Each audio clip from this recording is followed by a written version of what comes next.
আসসালামু আলাইকুম রহমতুল্লাহি আবরকাতুহ। সম্মানিত দর্শক, আওয়ামী লীগ এবং বিএনপির মধ্যে যে পুরনো বিরোধ, এটি এখন তুঙ্গে। অবস্থা দৃষ্টে মনে হচ্ছিল যে বিএনপি এবং আওয়ামী লীগের মধ্যে একটা গোপন সমঝোতা হতে যাচ্ছে বা হবে। আর সেই সমঝোতাতে বিএনপি নির্বিবাদে ৫টি বছর সুন্দরভাবে দেশ পরিচালনা করবে এবং সমাজে একটা ব্যালেন্স থাকবে, রাষ্ট্রে একটা ব্যালেন্স থাকবে। পলিটিক্যাল যে ময়দান, সেখানে প্রতিযোগিতা থাকবে, কিন্তু একটা তলে তলে সমঝোতা থাকবে।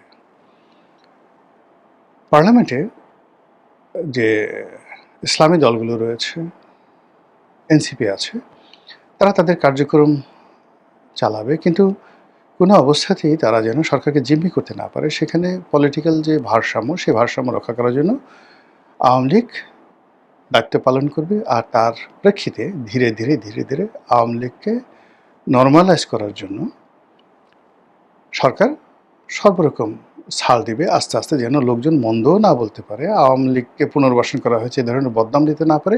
এরকম একটা চাণক্য নীতি বর্তমান সরকার গ্রহণ করেছে বা করবে, এরকম একটা আশা ছিল।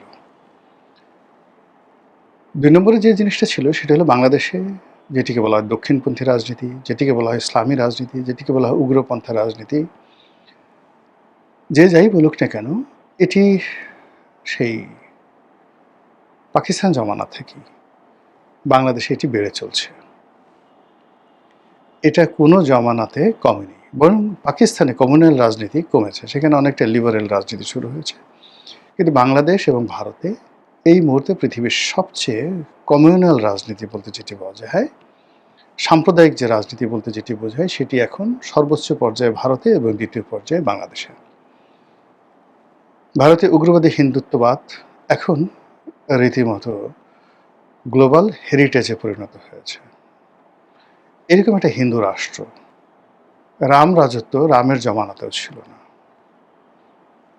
এরকম একটি হিন্দু রাষ্ট্র শিবাজির যে জমানা গুজরাটে, সেই দাক্ষিণাত্য বা গুজরাটে যখন শিবাজি, শম্ভুজি, শাহাজি, এই ৩টা জেনারেশন এলাকা শাসন করেছেন, তখনও এইরকম উগ্র হিন্দুত্ববাদ ছিল না গত ১৪-১৫ বছর ধরে ভারতে এভাবে যেভাবে বিস্তার লাভ করেছে।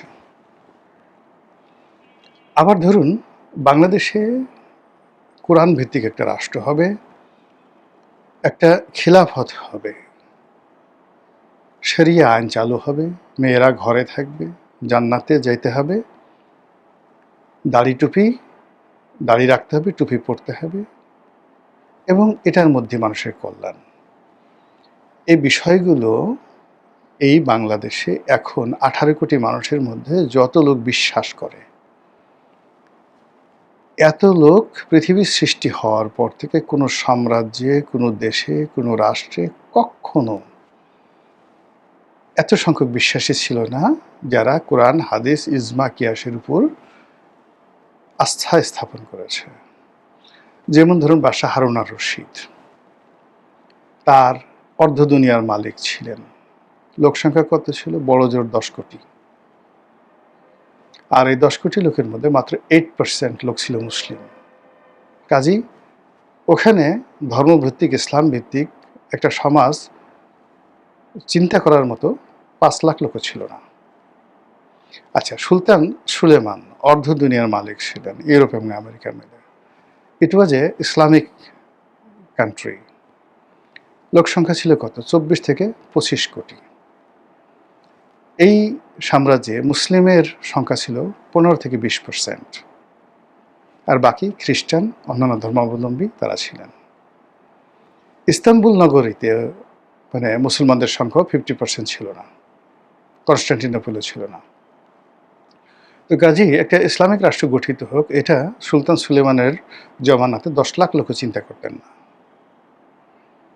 আফগানিস্তান এখানে ইসলামিক একটা রাষ্ট্র রয়েছে, কিন্তু অবাক হয়ে যাবে যে আফগানিস্তানের লোকজনের যে চিন্তা চেতনা, আধুনিকতা, এটা আমাদের চেয়ে অনেক অনেক বেশি। সেখানে তাদের মোট জনগোষ্ঠীর 25%ও এরকম ইসলামী এমিরেটসের কথা চিন্তা করছে না। সেম পাকিস্তান। ভারতের কথা তো বললাম যে ভারত এখন হিন্দু রাষ্ট্রের কথা, ১৪০ কোটি যদি লোকজন থাকে, ১৪০ কোটির মধ্যে বড় জোর ধরেন 20 থেকে 25 কোটি লোক ডাইভার্টলি, সেখানে কংগ্রেস আছে, অনেক দল আছে, নট মোর দ্যান 25 কোটি লোক এইভাবে ডাইহার্টেড হিন্দু রাষ্ট্রের কথা চিন্তা করছে না। কিন্তু বাংলাদেশে 18 কোটি মুসলমানের মধ্যে জামাতের সমর্থক আছে 2 কোটি। এরবারে অন্যান্য সব মিলিয়ে যদি আপনি ধরেন অ্যাট লিস্ট 5 থেকে 6 কোটি লোক, 5 থেকে 6 কোটি লোক মনে প্রাণে তারা বিশ্বাস করছে যে তারা একটা এমিরাজ গঠন করবে, তালেবানি রাষ্ট্র গঠন করবে, শরিয়া ভিত্তিক শাসন করবে, এবং এর মধ্যেই মানুষের কল্যাণ, কোরআন হাদিস ইজমা কিয়াস, এই 5 থেকে 6 কোটি লোক, এটাকে আপনি কিভাবে মোকাবেলা করবেন? এটা তো বাস্তবতা। তো এই ব্যালেন্সটি রাখার জন্য, এটাকে মোকাবেলা করার জন্য যে পলিটিক্যাল একটা উন্মুক্ত ময়দান দরকার ছিল, সেই ময়দানে যখন রুই মাছ থাকে, বোয়াল মাছ থাকে, অমুক জিনিস থাকে, ইভেন অনেক মাছ আছে, অনেক মাছ আছে যে মাছগুলো অনেক মাছ খেয়ে ফেলে, সাপ খেয়ে ফেলে। সাপে মাছ খায়, কিন্তু অনেক মাছ আছে যে মাছগুলো আস্ত সাপ গিলে খেয়ে ফেলতে পারে। তো এই জন্য হয় কি, যে আমরা নদীর মাছ খেতে চাই কেন? বিকজ ওখানে প্রকৃতিগতভাবে বেড়ে ওঠে, ওদের শরীরে একটা স্ট্রেংথ থাকে, টেস্ট থাকে, সব কিছু থাকে, দিতে আসে। কিন্তু পুকুরের মধ্যে যে মাছগুলো, আমরা সেই মাছগুলোর মধ্যে ওই স্বাদগুলো কখনো পাই না। তো রাজনীতির ময়দানে এরকম একটা উন্মুক্ত অবস্থা তৈরি হলে বিএনপি ভালো থাকবে, আওয়ামী লীগ ভালো থাকবে, এমনকি জামাত ভালো থাকবে। কিন্তু দেখুন, গত 2 বছরে মধ্যে 1.5 বছর, যেটি ইউনূস জামানাতে, এই বাংলাদেশে অনেক কিছু হয়েছে যার দায় জামাতকে নিতে হয়েছে। আচ্ছা, এই যে বলাৎকার, শিশু বলাৎকার, আচ্ছা, জামাতের আমির কি মাদ্রাসায় কোনো শিক্ষককে বলে দিচ্ছে তুমি শিশু বলাৎকার করো? অথচ জামাতের পরিচয়ে বা জামাত মাইন্ডেড হয়ে একটা সে মাদ্রাসা চালাচ্ছে, মহিলা মাদ্রাসা চালাচ্ছে, মহিলা মাদ্রাসা 30-35 জন ছাত্রী, বাচ্চা থেকে শুরু করে সবাইকে সে গণহারে ধর্ষণ করছে অন রেগুলার বেসিসে। এই জন্য কি জামাত দায়ী? ওই যে মাজার ভাঙলো, পুড়িয়ে ফেললো, জামাতের আমিরকে বলে দিয়েছে, কিন্তু এই দায়িত্বগুলো নিতে হয়েছে বিকজ ইটস এ কনজারভেটিভ। এবং ডক্টর ইউনূস যদি আর কয়দিন ক্ষমতায় থাকতেন, মানে আর বছরখানিক ক্ষমতায় থাকতেন, আপনি বিশ্বাস করেন, এই যে আমি এখন কোটটাই পরে ঘুরে বেড়াচ্ছি, আমাকে যদি রাস্তায় থামিয়ে 2 গালুদি চল দিয়ে, বেটা হারামজাদা মুসলমানের পোলা, তুই এখন পর্যন্ত দাড়ি রাখিসনি, মাথায় টুপি পরিসনি, আবার টাই পরে ঘুরে বেড়াচ্ছিস, কুত্তার জিব্বা পরে ঘুরে বেড়াচ্ছিস, তোর একদিন কি আমার একদিন। পাশের লোকজন সব তালি বাজাতো যে এতদিন এই বাংলাদেশে এটা উচিত কর্ম, শরিয়তি বিচার হয়েছে, 1 বছর গেলে ওই অবস্থা এত হয়ে যেত। এই সমাজে তারেক রহমান তিনের সালে কাউয়া, তারেক আমার সাউবা, কি করতে পারছে বিএনপি? হয়নি এই কথা বলে 1, 2, 3, 4 তারেক রহমানের ওইটা মার। এখন বিএনপির যে সমস্ত লোকজন খুব বড় বড় কথা বলছে, এই স্লোগান যখন বুয়েটে হয়েছে, বিশ্ববিদ্যালয় হয়েছে, কি করতে পারছে তারা বলেন?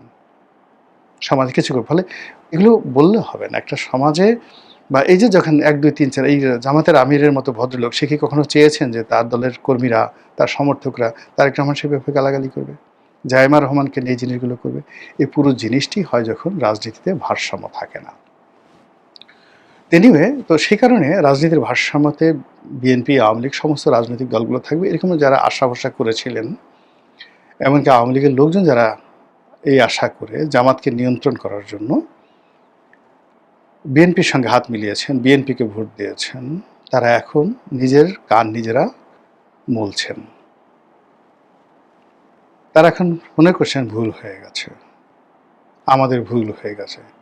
ফলে তারা হঠাৎ করে যদি এই অবস্থাতে সেই মামুনুল হকের সাথে বিএনপির পরিবর্তে আওয়ামী লীগের সম্পর্ক হয়ে যায়, চরমোনাইয়ের সাথে সম্পর্ক হয়ে যায়, জামাতের সাথে আওয়ামী লীগের সম্পর্ক হয়ে যায়, এবং প্রত্যেকটা জায়গাতে যদি তাদেরকে ধরেন, হান্নান মাসুদ হাতিয়াতে ছাড় দিয়ে দিল, হাসনাত আবদুল্লাহ সে ছাড় দিয়ে দিল কুমিল্লাতে, জামাতের আমির যারা যারা যেখানে যেখানে আছে, মিরপুরে জামাতের লোকজন স্টপ হয়ে রইল, বিএনপিতে ওখানে কোনো সংগঠন নাই, তুলি ওখানে গেছে, সাজু ওখানে বসে আছে,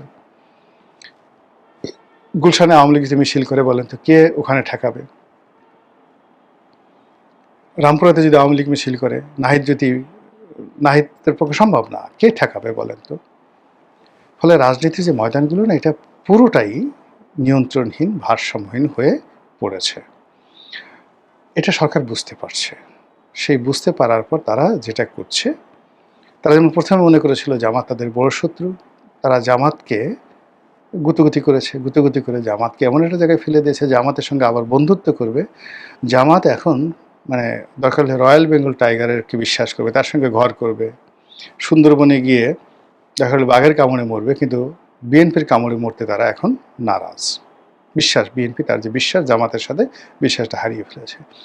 এনসিপির সাথে তাদের যে যোগাযোগ হয়েছিল বিভিন্ন সময়টাতে, সেখানে মাহফুজ বলেন, আসিফ মাহমুদ সজীব ভুঁইয়া বলেন, মানে বিএনপি সবার সঙ্গেই তো তাদের, এনসিপির সবার সঙ্গেই তাদের যোগাযোগ হয়েছিল, অন্ততপক্ষে 50 জন। এর মধ্যে দেখেন বিএনপির প্রোটোকল পেয়ে, সাহায্য পেয়ে এনসিপি দাঁড়াতে পেরেছে, বা বিএনপি এনসিপি প্রাণান্ত চেষ্টা করেছিল জামাতের পরিবর্তে বিএনপির সাথে সমঝোতা করার জন্য, হয়নি। ইভেন মামুনুল হকেরা চেয়েছিল, চরমোনাই পীর সাহেবরা চেয়েছিল, কেউ হয়নি।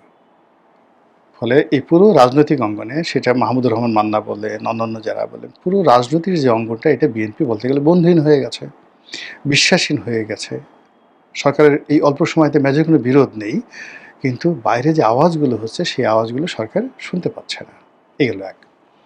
দ্বিতীয়ত হলো এই নির্বাচন কেন্দ্রিক সময়ে শেখ হাসিনাকে নিয়ে, আওয়ামী লীগকে নিয়ে, রিফাইন্ড আওয়ামী লীগকে নিয়ে, আওয়ামী লীগের পুনর্বাসন নিয়ে যে সকল কথাবার্তা শোনা যাচ্ছিল, এর পুরো জিনিসটা এখন বুমেরাং হয়ে পড়েছে।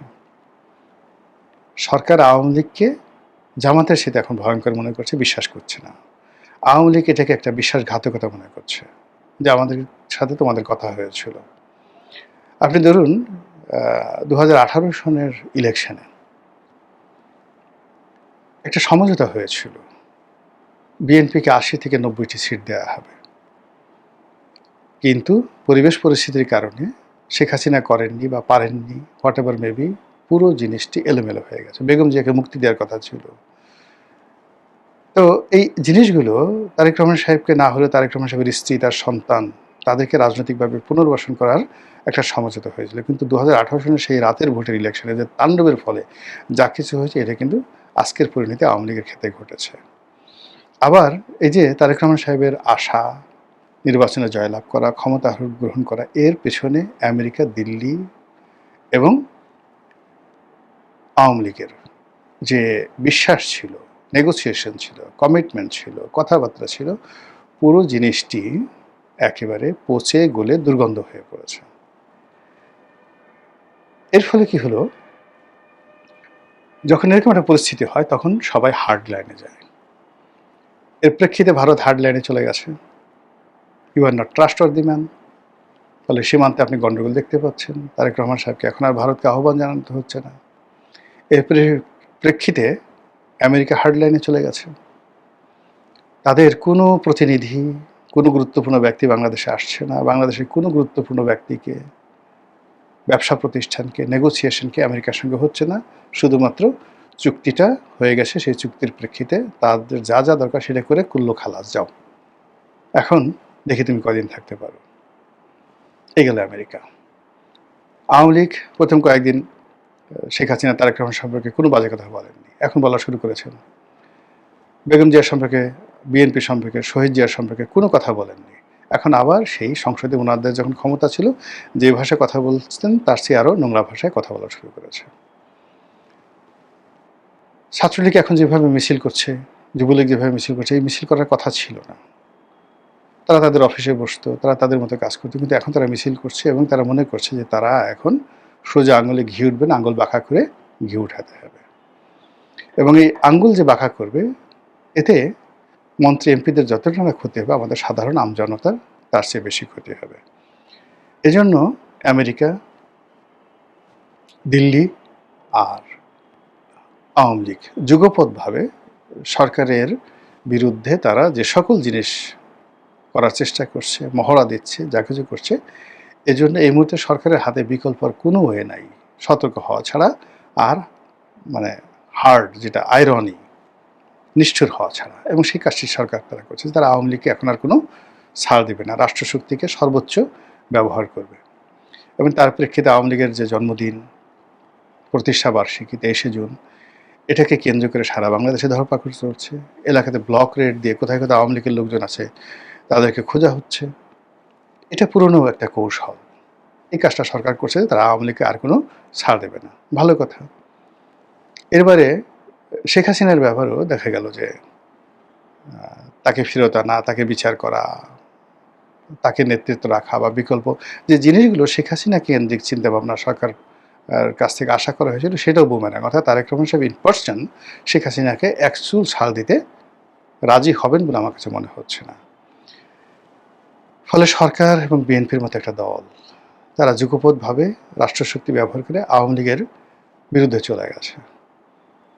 আর আওয়ামী লীগ এই সময়টাতে ভারতের মতো একটা রাষ্ট্রের সহযোগিতা নিয়ে নিজেদের অভিজ্ঞতা এবং তার সঙ্গে সঙ্গে আমেরিকার সহযোগিতা নিয়ে তারা যেভাবে সরকারকে টাইট দেওয়ার, সরকারকে ব্যতিব্যস্ত রাখার, সরকারকে ক্ষমতাচ্যুত করার যে চক্রান্তগুলো করছে, তৎপরতা চালাচ্ছে, তার ফলে রাজনীতি এই জুলাই আগস্ট এই ২ মাসে সীমাহীন উত্তপ্ত হয়ে পড়বে, আনবিলিভেবল।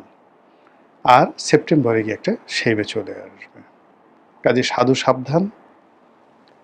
আল্লাহ আমাদের সবাইকে নিরাপদ রাখুন, হেফাজত করুন, ভালো রাখুন, এই দোয়া করছি। আসসালামু আলাইকুম রহমতুল্লাহি ওয়া বারাকাতুহু।